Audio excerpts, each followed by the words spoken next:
नमस्कार श्रोते हो, रेडिओ जयंतच्या आनंदी कट्ट्यावर मी अनुराधा आपणा सर्वांचं मनपूर्वक स्वागत करते.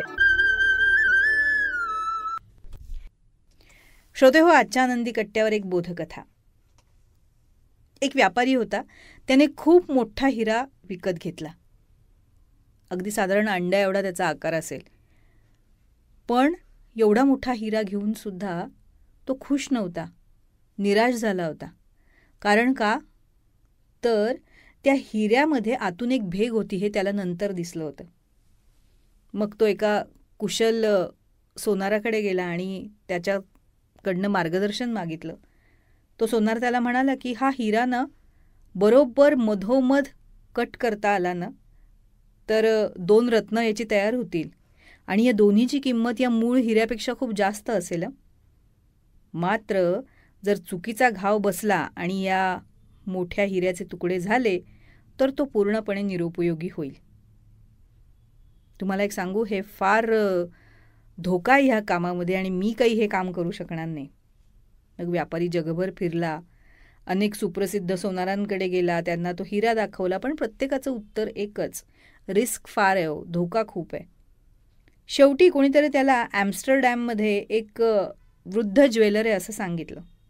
त्याच्या हाताला सोनेरी स्पर्श असल्याची ख्याती होती. मग तो व्यापारी ॲम्स्टरडॅमला पोचला. वृद्ध ज्वेलरनं त्या हिऱ्याकडे भिंगातनं पाहिलं आणि पुन्हा इशारा केला. तेवढ्यात व्यापाऱ्यानं मध्येच बोलत म्हटलं, मी ही कथा अनेकदा ऐकली आहे, आता मी तयार आहे, तुम्ही फक्त मला हे काम करून द्या. ज्वेलरनं मान हलवली, किंमत ठरवली आणि मग शांतपणे शेजारी काम करणाऱ्या एका शिकाऊ तरुणाकडे वळला. त्या मुलाने तो हिरा घेतला, समोर ठेवला आणि एकच असा स्वच्छ अचूक प्रहार केला. अतिशय निर्दोष रत्नांमध्ये तो सुंदरतेनं विभागला गेला. त्यानं वर पाहिलंही नाही. त्यानं ते रत्न त्याच्या गुरूंकडे, त्याच्या मालकाकडे देऊन टाकलं. आश्चर्यचकितपणे व्यापाऱ्यानं विचारलं, हा मुलगा तुमच्याकडे किती वर्ष काम करतोय? तर वृद्ध ज्वेलर शांतपणे हसला. याच्या कामाचा आजचा 3रा दिवस आहे.